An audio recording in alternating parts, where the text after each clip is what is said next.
ஓம் சாய்ராம். முதல்ல நம்ம சேனல் பார்க்குற சாய் சொந்தங்களுக்கு நான் ரொம்ப நன்றி சொல்கிறேன். ஏன்னா நம்ம சேனல் பார்த்துட்டு ஷிரடி போயிட்டு சாய்பாபா சம்மந்தப்பட்ட அத்தனை இடங்களையும் நாங்கள் பார்த்தோம். பாபாவோட நிறையா இடங்கள் நாங்கள் தெரிஞ்சுக்கிட்டோம் உங்கள் சேனல் மூலயமா. இதுக்கு ரொம்ப நன்றி. நாங்கள் நிறையா இடங்கள் பார்த்தோம் அப்படின்னு சொல்லி சொன்ன அத்தனை சாய் பக்தர்களுக்கும் நான் ரொம்ப ரொம்ப நன்றி சொல்கிறேன். ஆனால் சில சாய் பக்தர்கள், நான் ஒரு சில சாய் பக்தர்களை மட்டும் குறிப்பிட விரும்புகிறேன். ஒரு சில சாய் பக்தர்கள் மட்டும் நம்ம சேனல் பார்த்துட்டு நிறைய நெகட்டிவ் கமெண்ட்ஸ்னு கூட நான் சொல்ல மாட்டேன், தவறான விஷயங்கள் தவறாக பேசுகிறீங்க. அது ரொம்ப ரொம்ப ரொம்ப ரொம்ப கஷ்டமாக இருக்குது மனசுக்கு. ஒரு 2-3 நாளாக ரொம்ப அது என்னை பாதிச்சிருச்சு, ரொம்ப மனசை பாதிச்சிருச்சு. அது என்ன அப்படின்றதே நான் அவங்க கூட ஷேர் பண்ணுறேன். ஆனால் ஒரே ஒரு விஷயம் மட்டும் நான் பதிவு பண்ண ஆசைப்பட்றேன். சாய் பக்தர்கள் நம்ம எல்லாருமே சாய்பாபாவோட பக்தர்கள், சாய்பாபாவோட குழந்தைகள் அப்படின்னு சொல்கிறோம். ஆனால் எப்படி உங்களால் இப்படியெல்லாம் பேச முடியுது, எப்படி உங்களால் இப்படியெல்லாம் நடந்துக்க முடியுது அப்படின்றது எனக்கு சத்தியமாக புரியல. சாய்பாபா சொன்ன விஷயங்கள், அந்த விஷயங்களை கூட நம்மளால் கீப்பப் பண்ண முடியல. பாபா சொன்ன வார்த்தைகளை கூட நம்மளால் அது படி நடந்துக்க தெரியல. அப்போ நீங்கள் என்ன சாய் பக்தர்கள்? நான் கேட்குறேன். சாய்பாபா பக்தர், நானும் சாய்பாபா பக்தை தான் அப்படின்னு நீங்கள் என்கிட்ட பேசுனீங்கல்ல, நான் உங்கள்கிட்டே கேட்குறேன். நானும் சாய்பாபாவோட பக்தை தான், நீ இப்படியெல்லாம் பண்ணுறியே அப்படின்லாம் என்னை ரொம்ப ஒரு வார்த்தையால் கொச்சையாக பேசிட்டீங்க. அது எவ்வளோ தப்பு, ஏன் இப்படியெல்லாம் பண்ணுறீங்க? சாய்பாபா என்ன சொல்லியிருக்காரு? என்னோடய சாய் பக்தர்களோட மனசில் நான் குடியிருக்கேன் அப்படின்றாரு. நான் என்னோடய சாய்பாபா என் மனசு அளவில் அப்படி நான் ஆராதனை பண்ணிகிட்ருக்கேன், அவரை நான் கும்பிட்டுட்ருக்கேன், அவர் மேலே பக்தி செலுத்திகிட்ருக்கேன். ஆனால் என்னை நீங்கள் அவ்வளோ காயப்படுத்தியிருக்கீங்க. உங்களுக்கு மனசாட்சியே இல்லையா? உண்மையாலுமே நான் கேட்குறேன், உங்களுக்கு மனசாட்சியே இல்லையா? இப்படி தான் பேசுவீங்களா நீங்கள்? உங்களோட அம்மா, உங்களோட அக்கா, உங்கள் தங்கச்சிக்கிட்டலாம் நீங்கள் இப்படி தான் பேசுவீங்களா? எனக்கு அவ்வளோ மனசு கஷ்டமாக இருந்தது. என்ன நடந்தது அப்படின்னா, இதை பார்க்குற சாய் பக்தர்களுக்கு நான் சொல்கிறேன். நான் நம்ம சேனலில் பனேமியா தர்காவை பற்றி நான் ஒரு வீடியோ போட்டிருந்தேன். அந்த பனேமியா தர்காவுக்கு சாய்பாபா அந்த சோஃபி செயின்ட்டுக்கு கோழிக்கறி சமைச்சு கொடுத்தாங்க பாபா அப்படின்னு சொல்லி ஒரு வீடியோ போட்டிருந்தேன். இந்த வீடியோ பார்த்த முக்கால்வாசி பேர், எனக்கு தெரிஞ்சு அந்த வீடியோ ஆயிரக்கணக்கான வியூஸ் போயிருக்கு அப்படின்னா அதில் ஒரு சில, அதாவது ஒரு 10 பேர் மட்டும்தான் நான் சொல்லுவேன். ஒரு 5லேருந்து 10 தான் நான் சொல்லுவேன். அத்தனை பேர் மட்டும்தான் நெகட்டிவாக பேசினாங்க. மற்றபடி எல்லாருமே ரொம்ப பிளெஸ்டு, நாங்கள் இதை பார்க்குறதுக்கே அவ்வளோ பிளெஸ்டாக இருக்கும் அப்படின்னு சொல்லி தான் ஃபீல் பண்ணாங்க. சாய் பக்தர்களே பல விதமான சாய் பக்தர்கள் இருப்பாங்க, நானே பார்த்துருக்கேன். ஒரு சில பேர் பார்த்திங்கன்னா, நான் சாய்பாபாவை 16 வயதுக்கு சாய்பாபா வந்தாங்க பார்த்தீங்களா ஷிரடிக்கு. அந்த 16 வயதுக்கு அப்புறம் நடந்த விஷயங்கள், சாய் சச்சரித்திரத்தில் என்ன விஷயங்கள் இருக்கோ அதை மட்டும்தான் நான் படிப்பேன், அதை மட்டும்தான் நான் கும்பிடுவேன், அதை மட்டும்தான் நான் நம்புவேன்னு சொல்லுவாங்க. ஒரு சில சாய் பக்தர்கள் பாபா பிறந்ததுலேருந்து அப்படின்னு சொல்லி சில விஷயங்கள்லாம் சொல்கிறாங்க இல்லையா, அந்த விஷயங்களையும் நாங்கள் கும்பிடுவோம். பாபாவை பற்றி எந்த விஷயங்களாக இருந்தாலும் நாங்கள் அக்செப்ட் பண்ணிக்குவோம். ஏன்னா நாங்கள் பாபா எப்படி இருந்தாலும் நாங்கள் ஏற்றுக்குவோம். பாபா எங்களுக்கு எல்லாமே பாபா தான் அப்படின்ற பக்தர்கள் இருக்காங்க. ஒரு சில பேர் பாபா போன இடங்கள், பாபா வந்த இடங்கள், பாபா சம்மந்தப்பட்ட அத்தனை இடங்களையும் பார்க்க ரொம்ப ரொம்ப ஆர்வமாக இருப்பாங்க. சாய்பாபாவை அவ்வளோ லவ் பண்ணுறவங்க அந்த இடங்களையும் போய் பார்த்து, அவர் ஸ்பரிசம் பட்ட, அவர் காலடிப்பட்ட அந்த இடங்களையும் பார்த்து அதை அனுபவிக்க அவங்க சந்தோஷப்படுவாங்க. அந்த மாதிரி தான் நாங்களும் சாய்பாபா சம்மந்தப்பட்ட அத்தனை இடங்களுக்கும் போகிறோம். சாய்பாபா சம்மந்தப்பட்ட அத்தனை இடங்களையும் பார்க்குறோம். பாபா ஸ்பரிசம் பட்ட அந்த இடங்கள்லாம் பார்க்கும்போது எங்களுக்கு அவ்வளோ சந்தோஷமாக இருக்குது. இதை நான் மட்டும் அனுபவிக்கக்கூடாது, என் கூட வந்த சாய் பக்தர்களும் அனுபவிக்கணும் அப்படின்னா நான் என் கூட வந்த சாய் பக்தர்களை அந்த இடங்களுக்கெல்லாம் கூட்டிகிட்டு போய் அந்த இடங்கள்லாம் காமிக்கிறேன். அவங்க அதெல்லாம் பார்த்துட்டு அவ்வளோ சந்தோஷப்படுறாங்க. இது வரைக்கும் என் கூட வந்த சாய் பக்தர்கள் ஒருத்தவங்க கூட நெகட்டிவாக ஒரு வார்த்தை கூட பேசினதில்லை. அவ்வளோ சந்தோஷப்படுறாங்க. 72 வயசானவங்க கூட என் கூட வந்திருக்காங்க யாத்திராவில். நாங்கள் போன இடங்களுக்கெல்லாம் அவங்களும் எங்கள் கூடவே அத்தனை இடங்களையும் பார்த்து பாபா சம்மந்தப்பட்ட அத்தனை இடங்களையும் தரிசனம் பண்ண அவ்வளோ சந்தோஷப்படுறாங்க. நான் இதை இந்த மாதிரியெல்லாம் நீங்கள் பாபா சம்மந்தப்பட்ட அத்தனை இடங்களுக்கு வாங்க, பாபா சம்மந்தப்பட்ட அத்தனை இடங்களையும் பாருங்கள், அதெல்லாம் தரிசனம் பண்ணுங்கள் அப்படின்னு நான் யாரையுமே கம்பல் பண்ண மாட்டேன். அது அவங்கவுங்களோட மனதை பொறுத்து இருக்குது. உங்கள் மனசு இதுதான் அப்படின்னா நீங்கள் அப்படியே இருங்க. ஒரு சில பேரோட பக்திலையோ அவங்களோட அந்த விஷயங்கள்லையோ நீங்கள் தலையிடாதீங்க, சரிங்களா? இது என்னோட முதல் கருத்து. உங்களோட விஷயம். நான் சாய்பாபாவோட இந்த சச்சரித்திரம், இந்த ரெட் கலர் அட்டை போட்ட இந்த 500 பக்கத்துக்குள்ளே இதான் பாபா இருக்கார், இந்த 500 பக்கத்துக்குள்ளே தான் பாபா சொன்ன விஷயங்கள் அடங்கியிருக்கு அப்படின்னு நான் நீங்கள் நினைக்கிறீங்கன்னா ஓகே, அது உங்களோட இஷ்டம். நீங்கள் இதை மட்டும் படிச்சுட்டு இதை படி நடந்துக்கோங்க, ஓகேயா? ஆனால் இதை கூட நீங்கள் சரியாக படிக்காமல் இதில் உள்ள விஷயங்கள் கூட நீங்கள் முழுசாக தெரிஞ்சுக்காமல் அடுத்தவங்களை காயப்படுத்தாதீங்க, தயவு செய்து காயப்படுத்தாதீங்க. நான் இப்போவும் சொல்கிறேன், சச்சரித்திரத்தை வச்சுட்டே நான் சொல்கிறேன், சாய்பாபா இந்த புக்கை வந்து பாராயண நூலாக கொடுத்துருக்காரு. நம்மளை மாதிரி பக்தர்கள் எப்படி நடந்துக்கணும், எப்படி வாழணும், அவ்வளோ விஷயங்கள் புதஞ்சு கிடக்கு இந்த புக்கில், இந்த பாராயண நூலில். இந்த பாராயண நூலில், இந்த புக்கில் நீங்கள் ஒவ்வொரு நாளும் படிக்க படிக்க புது புது விஷயங்கள் பாபா சொல்லி தருவாங்க. அவ்வளோ விஷயங்கள் அடங்கி இருக்க இந்த புக்கை படித்தே உங்களால் ஒருத்தவங்கள்ட்ட கரெக்டான வார்த்தையை உபயோகப்படுத்தி பேச முடியலை அப்படின்னா நீங்கள் என்ன ஒரு சாய் பக்தர் 2 பேரையுமே நான் கேட்குறேன். நான் வந்து சமீபத்தில் பனேமியா தர்கா கூட்டிகிட்டு போயிட்டு அந்த வீடியோ போட்டதை பார்த்த சில சாய் பக்தர்கள் வந்து என்கிட்ட கேட்ட விஷயங்கள் என்ன அப்படின்னா, நீங்கள் வந்து பனேமியா தர்காவுக்கு போனீங்க, அங்கே பாபா கோழிக்கறி சமைச்சு கொடுத்தாங்க அப்படின்னு சொன்னீங்கல்ல, அது எந்த ஆதாரத்தோடு நீங்கள் சொன்னீங்க அப்படின்னு கேட்டாங்க. நான் வந்து அதுக்கு ஆதாரங்கள் சொன்னால் கூட அவங்க அதை காது கொடுத்து கேட்குற மாதிரியே இல்லை. சரி அப்படின்னு சொல்லிட்டு, சில பேருக்கு இது கஷ்டமாக இருக்கும் போல இருக்குது, நம்ம எடுத்துருவோம் அந்த வீடியோவை அப்படின்னு சொல்லி நான் எடுக்கிறதுக்கு அந்த வீடியோ எடுக்கிறதுக்கே நான் போயிட்டேன். அந்த வீடியோ நீங்கள் 2 நாளாக பார்த்தீங்கன்னா நம்ம சேனலில் கூட இருந்திருக்கா, நான் எடுத்துட்டேன் அந்த வீடியோவை. ஆனால் நான் அந்த எடுக்கிற கேப்பில் அவங்க ஒருத்தவங்க ஃபோன் பண்ணி கட் பண்ணுறாங்க. அடுத்த செகண்ட் வந்து நான் இன்னொருத்தவங்கள்ட்ட ஃபோன் பண்ணி இந்த விஷயங்களை பற்றி பேசிகிட்டு இருக்கேன். எனக்கு ஃபோன் வருது சாய்ராம், அப்படியே கண்டினியூவாக. அதாவது நான் வந்து ஒரு தப்பு பண்ணிவிட்டு ஒரு இடத்துல போய் நான் ஒளிஞ்சிக்கிட்டேன் அப்படின்னா, உங்கள் வீட்டில் வந்து காசை திருடிட்டோ உங்களை ஏமாற்றிட்டு நான் போய் ஒரு இடத்துல ஒளிஞ்சிக்கிட்டேன் அப்படின்னா மாற்றி கால் பண்ணுவாங்க பார்த்தீங்களா? அந்த மாதிரி என்னோடய நம்பரை வாங்கி அந்த நம்பருக்கு கால் பண்ணிக்கிட்டே இருக்காங்க. எனக்கு முதல் தடவை கால் வரும்போதே நான் அவங்கள்ட்ட தெளிவாக கேட்டேன், என்னோடய நம்பர் யாருக்குமே தெரியாது, உங்களுக்கு எப்படி தெரிஞ்சுது அப்படின்ட்டு. ஒரு சாய் பக்தர்கள்ட்ட தான் அந்த நம்பரை வாங்கியிருக்காங்க. அவரும் எதேச்சியாக இந்த நம்பரை அவங்கள்ட்ட கொடுத்துருக்காங்க.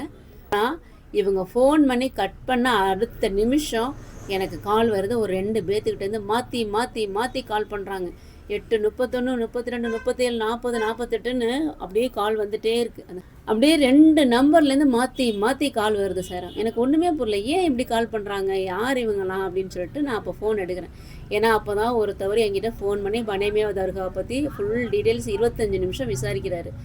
அடுத்த நிமிஷம் இந்த மாதிரி கால் வந்தோன்னே எனக்கு ஒன்றுமே புரியலை. நான் உங்ககிட்ட கேட்குறேன், என்ன விஷயம் சொல்லுங்கள் அப்படின்னா, நீலாம் ஒரு சாய் பக்தியா, பணத்துக்காக நீ என்ன வேணாலும் பண்ணுவியா, பணம் உனக்கு யூடியூப்லேருந்து இன்ஸ்டாலேயும் பணம் வருதுன்னா நீ எதை வேணாலும் போடுவியா, சாய்பாபா சிக்கன் சமைச்சு கொடுத்தாருன்றது உனக்கு தெரியுமா அப்படின்னு. நான் சொல்கிறது அவங்க காது கொடுத்து கூட கேட்கல, தப்பான வார்த்தைகள். நீங்கள் ஒரு பொண்ணு தானே, இப்படி பேசலாமா? உங்களை யாராவது இந்த மாதிரி கேள்வி கேட்டால் நீங்கள் அக்செப்ட் பண்ணுவீங்களா சொல்லுங்கள்? அவ்வளோ பெரிய வார்த்தையை நீங்கள் என்னை பார்த்து கேட்குறீங்க. எனக்கு எவ்வளோ மனசு கஷ்டமாக வந்திருக்கும். நான் இந்த யூடியூப்லேருந்து இன்ஸ்டாலேயும் சம்பாதிக்கிறத நீங்கள் பார்த்தீங்களா?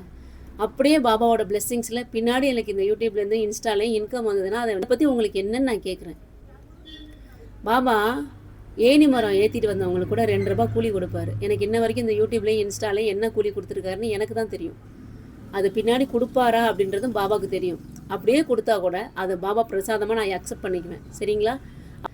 ஆனால் நான் பணத்துக்காக பாபாவை பற்றி அவதூறாக போட்டேன், தப்பாக பேசினேன் அப்படின்ற வார்த்தையை யூஸ் பண்ணாதீங்க. இந்த கோழிக்கறி சமைச்சு கொடுத்தாரு அப்படின்ற விஷயம் உண்மையான விஷயம், அதை தான் நான் போட்டேன். அவங்க அப்படி பேசிட்டு கட் பண்ணுறாங்க. அடுத்த நிமிஷம் இன்னொரு கால் வந்துகிட்டே இருக்குது. அவங்க ஃபோன் பண்ணி அவங்க வந்து எனக்கு வாய்ஸ் மெசேஜ் போடுறாங்க. இந்த மாதிரி உன்னோட வீட்டு அட்ரஸ் கொடு, உன்னோட வீடு எங்கே இருக்குது, நான் உன் வீட்டுக்கே வரேன், நீ இந்த மாதிரிலாம் பேசுவியா, இந்த மாதிரிலாம் பண்ணுவீங்களா, இந்த மாதிரிலாம் யூடியூப்பில் பேசுகிறீங்க, இந்த மாதிரிலாம் நீங்கள் பண்ணுறீங்க, நீங்கள் இதே மாதிரி வீடியோலாம் போட்டுட்டு இருந்தீங்கன்னா நான் வந்து 1,00,000 பேருக்கு உங்களோட வீடியோலாம் அனுப்பி உங்கள் ஃபோன் நம்பர் அனுப்பி நைட்டு ஃபுல்லாக உங்களை தூங்க விடாமல் நான் உங்களை ஃபோன் பண்ணி உங்களை தொந்தரவு பண்ண வைப்பேன் அப்படின்னா இது என்ன ஒரு வார்த்தை? இப்படி தான் சாய்பாபா உங்களுக்கு சொல்லி கொடுத்தாங்களா, இந்த மாதிரி பேசுங்க, இந்த மாதிரி பண்ணுங்கன்னு? அப்போ நீங்கள் என்ன சாய்பாபாவை கும்புறீங்க? எனக்கு ஒன்றுமே புரியல. இப்படி தான் பேசுவீங்களா? உங்கள் அக்கா, தங்கச்சி, அம்மாவெல்லாம் இப்படி யாராவது பேசுனா அக்செப்ட் பண்ணிக்குவீங்களா நீங்கள்? எவ்வளோ பெரிய தப்பான வார்த்தையை நீங்கள் பேசுனீங்க. 2 நாளாக நான் சுத்தமாக தூங்கவே இல்லை. எனக்கு அவ்வளோ மனசு கஷ்டம். என் பொண்ணு, என் பையன், என் ஹஸ்பண்ட்லேருந்து யாருமே வீட்டில் நிம்மதி இல்லாமல் தெரியும் இந்த ஒரு விஷயத்தை நாங்கள் போட்டதுனால. சரி, நான் அப்படி உங்கள்கிட்ட கேட்குறேன், பாபா மாமிசம் சமைச்சாதான் இப்போ என்ன? பாபா சொல்லியிருக்காரு, நதி மூலம் ரிஷி மூலம் ஆராயுதீங்க, பாபாவை கேள்வி கேளுங்க, குருவை கேள்வி கேளு, ஆனால் சிக்கலில் மாட்டிவிடும் கேள்வியை கேட்காதன்னு பாபா சொல்லியிருக்காரு. பாபா செய்கிற ஒவ்வொரு விஷயத்துக்கும் ஒரு காரணம் கண்டிப்பாக இருக்கும். சரிங்களா? பாபா சமைச்சாரா சமைக்கலையா அப்படின்றது உங்களுக்கு தெரியுமா? நீங்கள் சொன்னீங்க என்கிட்ட, பாபா மாமிசம் சமைச்சாரா காட்டு அப்படின்னீங்க. சாய் சச்சரித்திரத்தில் இருக்கா காட்டுன்னீங்க. நீங்கள் சாய் சச்சரித்திரம் படிச்சிருந்தீங்கன்னா அந்த விஷயம் உங்களுக்கு புரிஞ்சிருக்கும். நான் காமிக்கிறேன். இதான் சாய் சச்சரித்திரம். நீங்கள் படிக்கிறேன்னு சொன்னீங்களா, அதே சாய் சச்சரித்திரத்தில் நான் கையில் வச்சுருக்கேன். ஓகே, பாபா வந்து அசைவம் சமைச்சாரா அப்படின்றதுக்கு 38வது அத்தியாயத்தில் கீழே அழகாக தெளிவாக கொடுத்துருக்காங்க. இதில் எந்த சந்தேகமும் இல்லை. பாபா அசைவம் சமைச்சார். ஹண்டியிலேருந்து பிரசாதமாக அசைவம் பழக்கப்பட்டவருக்கு அசைவம் கொடுத்துருக்காரு, சைவத்துக்கு சைவத்தை சமைச்சு கொடுத்துருக்காரு. 2 ஹண்டியில் பாபா சமைச்சிருக்காங்க அப்படின்ற மாதிரி இதில் தெளிவாக கொடுத்துருக்காங்க. அதே போல் இந்த 38வது அத்தியாயத்திலே பாபா வந்து தாதா கேல்கருக்கு மாமிசம் வாங்கிட்டு வர சொல்லுவார். அவரோட குரு பக்தியை ஒரு சோதனை பண்ணுறதுக்காக தான் பாபா இந்த மாதிரி லீலைகள்லாம் நடத்தியிருக்காரு. பாபா செய்கிற ஒவ்வொரு விஷயத்துலேயும் ஒரு காரணம் இருக்கும் அப்படின்றத நீங்கள் புரிஞ்சுக்கோங்க. பாபா அசைவம் சமைச்சாரான்னு கேட்டதுக்கு நான் இந்த சாய் சச்சரித்திரத்துலேருந்தே நான் உங்களுக்கு காமிச்சிட்டேன். ஆனால் பாபா மாமிசம் சாப்பிட்டாரா சமைச்சாரான்னு கேட்பீங்க, அப்புறம் சாப்பிட்டாரான்னு கேட்பீங்கல்ல, அதுக்கும் சாய் சச்சரித்திரத்திலே பதில் இருக்குது. 7வது அத்தியாயத்தில் பாருங்கள். 7வது அத்தியாயத்தில் இந்த இடத்துல பாருங்கள், பாபா பக்கிரிகளுடன் மாமிசமும் மீனும் உண்டார் அப்படின்னு சொல்லி ரொம்ப தெளிவாக கொடுத்துருக்காங்க. இது வந்து ஏன் பாபா வந்து பக்ரிகளோட சாப்பிட்டாரு அப்படின்றதுக்கு காரணமே தெரியாது. பாபா ஹிந்து முஸ்லீம் ஒத்துமைக்காக தான் வந்தார். ஹிந்துக்கள் மத வழக்கப்படி என்னென்ன செய்யணுமோ அதையும் பாபா செஞ்சுருக்காரு. முஸ்லீம்கள் வழக்கப்படி பாபா என்னென்ன செய்யணுமோ அதையும் அழகாக செஞ்சுருக்காங்க. முஸ்லீம் அவங்களோட சேர்ந்து உட்காந்து பாபா மாமிசம் மீண்டும் உண்டார் அப்படின்றது ரொம்ப தெளிவாக அத்தியாயம் 7ல் இந்த இடத்துல கொடுத்துருக்காங்க. பார்த்து படித்து தெரிஞ்சுக்கோங்க. சரிங்களா? பாபா சமைச்சாரா கோழிக்கறி சமைச்சாரா நீ பார்த்தியா, உனக்கு அந்த அளவுக்கு இருக்கான்லாம் கேட்டிங்கல்ல, பாபா சாய் சச்சரித்திரத்தில் கொடுத்துருக்காங்க. நான் அவ்வளோ புக்ஸ் ரெஃபர் பண்ணி சொல்லும் போது நீங்கள் சொன்ன வார்த்தை, நான் இந்த ரெட் கலர் சாய் சச்சரித்திரத்தை தவிர வேறு புக்கு படிக்க மாட்டேன்னு சொன்னீங்க. இந்த ரெட் கலர் சாய் சச்சரித்திர புக்குக்குள்ளே நான் அந்த விஷயத்த உங்கள்கிட்ட காமிச்சிட்டேன். 400-500 பக்கத்துக்குள்ளே அடக்க வேண்டிய விஷயங்கள் இல்லை. இந்த விஷயங்கள் எல்லாம் இது பாபாவோட விஷயங்கள் ஆழங்காண முடியாது. அந்த மாதிரி தான் நான் வந்து பனேமியா தர்காவுக்கு வந்து போனதையும் அங்கே கோழிக்கறி சமைச்சு கொடுத்ததையும் சொன்னேன் இல்லையா? அப்போது அது வந்து இந்த சாய் சத்தத்தில் வந்திருக்கான்னு அடுத்த கேள்வி கேட்பீங்க. நான் இப்போ சொல்கிறேன், நம்ம சாய்பாபாவோட லீலைகளும் பாபாவோட அற்புதங்களும் பாபாவோட சம்மந்தப்பட்ட விஷயங்களும் இந்த 500 பக்கத்துக்குள்ளே ஹேமத் பந்த் எழுதலை. ஹேமத் பந்த் வந்தது 1910வது வருஷம் தான் ஷிரடிக்கு வந்திருக்கார். அதுக்கு முன்னாடி நடந்த விஷயங்கள்லாம் நிறைய பேர் கலெக்ட் பண்ணி பாபா சம்மந்தப்பட்ட விஷயங்கள் இந்த லீலா நிறைய விஷயங்கள் இதில் சொல்லியிருக்காரு. இல்லாமல் அவ்வளோ விஷயங்கள் பாபா பண்ணியிருக்காங்க, ஷிரடியில் நடந்திருக்கு. அந்த விஷயங்களை நிறைய சாய் பக்தர்கள் பாபாவோட பக்தர்கள்ட்ட போய் கலெக்ட் பண்ணி அவ்வளோ புக்ஸ் எழுதியிருக்காங்க. அந்த புக்ஸ் எல்லாம் ஆதாரமாக வச்சு தான் ஒவ்வொரு இடங்களுக்கு நம்ம போயிட்டு வந்துட்ருக்கோம். ஒரு மகானை பற்றி இத்தினோண்டு விஷயம் இத்தினோண்டு மட்டும் தான் நான் கற்றுக்குவேன் அப்படின்றது உங்களோட ஒரு கருத்தாக இருக்கலாம். ஆனால் எங்களை பொறுத்த வரைக்கும் சாய்பாபா சம்மந்தப்பட்ட எங்கெங்கே இடங்கள் எங்கெங்கே இருக்குது அப்படின்றத தேடி போய் பார்க்கணும். பாபாவை ஸ்பரிசப்பட்டால் பாபா காலடிப்பட்ட அந்த இடங்களையும் நாங்கள் பார்க்கணும், அந்த இடங்களையும் நாங்கள் பார்த்து அதை அனுபவிக்கணும் அப்படின்னு நாங்கள் ஆசைப்பட்றோம். அதனால தான் அந்த பனேமியாவுக்கு பாபா கோழிக்கறி சமைச்சு கொடுத்த அந்த விஷயத்த நான் போட்டேன். சரிங்களா? அந்த இடத்த போய் நான் பார்த்தோன்னா எனக்கு அவ்வளோ ஒரு சந்தோஷமாக இருந்துச்சு. சரி, இப்போ கோழிக்கறி சமைச்சு கொடுத்தாங்கன்னு சொன்னேன் இல்லையா, அதுக்கு எங்கே இருந்து நான் ஆதாரத்தை எடுத்தேன்னு நான் சொல்லட்டா? இங்கே பாருங்கள், இது வந்து தமிழ் புக்கு. ஆச்சாரியா பரத்வாஜர் அப்படிங்கிறது பாபாவோட பக்தர்கள் அவரோட திருவிளையாடலை எழுதியிருக்காரு. இதில் 258வது பக்கத்தில் அந்த விஷயங்கள் இருக்குது, நான் காமிக்கிறேன். இதில் 258வது பக்கத்தில் தெளிவாக கொடுத்துருக்காங்க. பாபா வந்து கோழியை வாங்கிட்டு வர சொல்லி தன் கையாலே சமைச்சார். அதுக்கப்புறம் அவர்கிட்ட 250 ரூபா காசு கொடுத்து செவ்வந்தி மாலை கொடுத்து இதை பனேமியாட்ட கொண்டு போய் 9வது மாதம் 9வது நாள் அல்லாவின் துணியை அல்லா எடுத்துக்கிட்டாருங்கிற இந்த ஒரு விஷயத்தை நீ சொல்லு அப்படின்றத தெளிவாக கொடுத்துருக்காங்க. சரிங்களா? தமிழில் கொடுத்துருக்காங்க, பார்த்துக்கோங்க. அடுத்து வேறு எந்த புக்கில் ஆதாரத்தை எடுத்தேன் அப்படின்றதே நான் சொல்கிறேன். தெரியுதுங்களா? இது வந்து வினிச்சித்திரிலே அப்படின்னு சொல்லிட்டு ஷிரடியில் சாய்பாபா பற்றி ஆராய்ச்சி பண்ணி அவ்வளோ புக்ஸ் எழுதியிருக்காங்க. அவங்களோட வெப்சைட்டில் இந்த விஷயம் ரொம்ப கிளியராக கொடுத்துருக்காங்க. பாபா அவரோட கையாலே அந்த கோழியை சமைச்சு கொடுத்துருக்காரு, 250 ரூபா காசும் கொடுத்து விட்ருக்காரு அப்படின்னு சொல்லி அவங்களோட வெப்சைட்டில் ரொம்ப கிளியராக கொடுத்துருக்காங்க. இதையும் நான் ஏற்றுக்க மாட்டேன், யாரோ ஒருத்தவங்க எழுதுனதை நான் ஏற்றுக்க மாட்டேன் அப்படின்னு சொன்னீங்கன்னா இன்னொரு விஷயம். அதையும் நான் ஏற்றுக்க மாட்டேன் அப்படின்னு சொன்னீங்கன்னா, sai.org.in சொல்லிட்டு ஷிரடியில் சன்ஸ்தானத்து மூலியமாக நடத்தப்படுற ஒரு வெப்சைட் சரிங்களா. அந்த வெப்சைட்டில் சாய் லீலா மேகசீனில் நடந்த அத்தனை விஷயங்களையும் பதிவு செஞ்சுருக்காங்க. அதில் பதிவு செஞ்ச அந்த விஷயத்தை பாருங்கள். 4 கோழி வாங்கிட்டு வா, அந்த கோழியை வாங்கிட்டு வந்து கொடுத்த உடனே பாபா அவரோட கையாலே சமைச்சு கொடுத்துருக்காரு. அவரோட கையாலே சமைச்சு 250 ரூபா காசு கொடுத்து அவரோட மகா சமாதி குறிப்பை தெரிவிச்சிருக்காரு பனேமியா கிட்ட. ஓகேவா? இதுக்கு மேலே என்ன ஆதாரங்கள் வேணும்னு எனக்கு புரியல. நான் எல்லாமே ஆதாரத்தோடு தான் போடுறேன்னு சொல்லிட்டு அதுக்கு ஒரு வீடியோவும் நான் போட்டேன். ஆனால் அதை நீங்கள் பார்க்கவே கிடையாது. ஆனால் அதை விட்டுட்டு நீ இந்த மாதிரி அந்த மாதிரின்னு கேவலமான வார்த்தைகள்லாம் யூஸ் பண்ணி தயவு செய்து யாரையும் திட்டாதீங்க. நான் ஒரு சாய் பக்தர் அப்படின்னு சொல்லிட்டு நீங்கள் என்ன வேணாலும் பேசுவீங்க. நான் உன்னோட ஆதார் கார்டை கொடு, உன் வீட்டு அட்ரஸ் கொடு, நான் உன் வீட்டுக்கு உடனே வர்றேன், உன்னோட நம்பரை கொடுத்து 1,00,000 பேர்கிட்ட கொடுத்து நான் உன்னை ஃபோன் பண்ண உன்னை டிஸ்டர்ப் பண்ணுவேன் நைட்டு ஃபுல்லாக அப்படின்னா என்ன அர்த்தம் இதெல்லாம் பேசுகிறீங்க?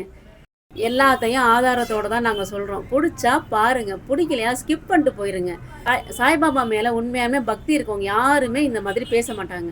ஓ பாபா இந்த மாதிரி பண்ணியிருக்காரா, ஓ பாபா இந்த மாதிரி செஞ்சுருக்காரா, எவ்வளோ விஷயம் சந்தோஷமாக இருக்குது அப்படின்னு சொல்லி அதை அனுபவிக்கணும்னு நினச்சிங்கன்னா அனுபவிங்க சாயிரம். எனக்கு இதெல்லாம் தேவையே இல்லை. பாபாவோட சச்சரித்தில் இருக்க விஷயங்கள் மட்டும் நான் படிச்சுக்கிறேன், நான் புரிஞ்சுக்கிறேன், அதைப்படி நான் நடந்துக்கிறேன்னா அதுபடியாவது தயவு செய்து நடந்துக்கோங்க. எவ்வளோ பேர் தப்பாக விஷயங்கள் போடுறாங்க. அதை தட்டி கேட்க உங்களால் முடியல. அதை தட்டி கேட்குறதுக்கே நாங்களே ஒரு இயக்கம் ஒன்று ஆரம்பித்து பாபாவை தப்பாக பேசுகிறவங்கள தட்டி கேட்குறோம் சரிங்களா. அதுக்கு ஒரு இயக்கமே நாங்கள் ரெஜிஸ்டர் பண்ணியிருக்கோம். அது நாங்களே அந்த இயக்கம் மூலயமா அத்தனை பேரை தட்டி கேட்டுட்ருக்கோம். ஆனால் நீங்கள் ஒன்றுமே நாங்கள் செய்யாத விஷயத்துக்கு நீங்கள் அப்படி பேசுகிறீங்க. அப்படி இந்த ஒரு 3 பேர் அப்படி பேசுகிறீங்க. இது என்ன ஒரு நியாயம்? சாய்பாபா பற்றி தப்பாக விஷயங்கள் போடுறாங்க. அதெல்லாம் கேட்க உங்களால் முடியல. போதும் சாய்ராம், நீங்கள்லாம் சாய்பாபா பக்தர் அப்படின்னா இந்த மாதிரி விஷயங்கள்லேருந்து முதல்ல வெளியில் வந்து பாருங்கள். எப்படி பாபா சொல்லி கொடுத்துருக்காங்க, எப்படி நம்ம நடந்துக்கணும், அடுத்தடுத்து நம்ம என்ன பண்ணணும். அப்போ உங்களுக்கு பாபாவோட ஆசீர்வாதம் முழுசாக கிடைக்கும் சரிங்களா. பாபாவோட ஆசீர்வாதத்தை முழுசாக வாங்கணும் அப்படின்னா அவரோட விஷயங்களை முதல்ல நீங்கள் கற்றுக்கோங்க. அவர் சொன்ன விஷயங்களை ஃபாலோ பண்ணுங்கள். அவர் சொன்ன விஷயங்களை ஒரு 5% ஃபாலோ பண்ணால் கூட நம்ம போதும். ஃபாலோ பண்ணுங்கள். அவர் சொன்ன விஷயங்களை கடைபிடிங்க. அவர் சொன்ன விஷயங்களை 10 பேருக்கு போய் சொல்லுங்கள். அவங்க அதை கடைபிடிச்சாங்களா அந்த நல்லதும் உங்களுக்கு தான் வந்து சேரும். தப்பாக பேசுகிறதுனால உங்களுக்கு தான் தப்பாக போய் முடியும்.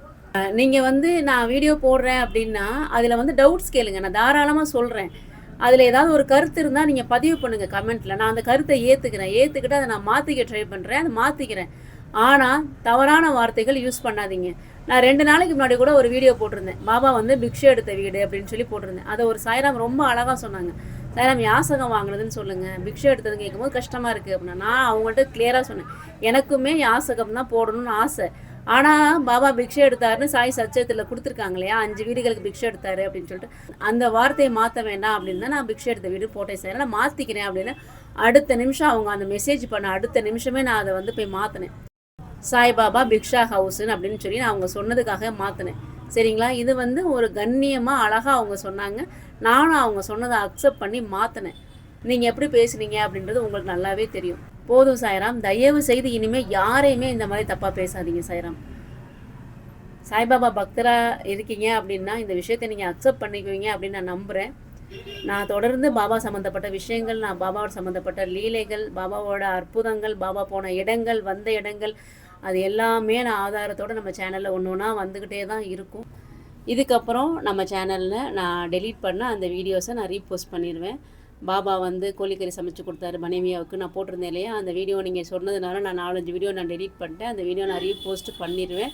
நிறைய பேர் ஷிரடியில் இருந்து கூட எனக்கு வந்து அந்த வீடியோவை ரீபோஸ்ட் பண்ணுங்கள், அது உண்மையான விஷயம் அப்படின்னு சொன்னதுனால அந்த வீடியோ நான் ரீபோஸ்ட் பண்ணுவேன். பாருங்கள் சாய்ராம். ஓம் சாய்ராம்.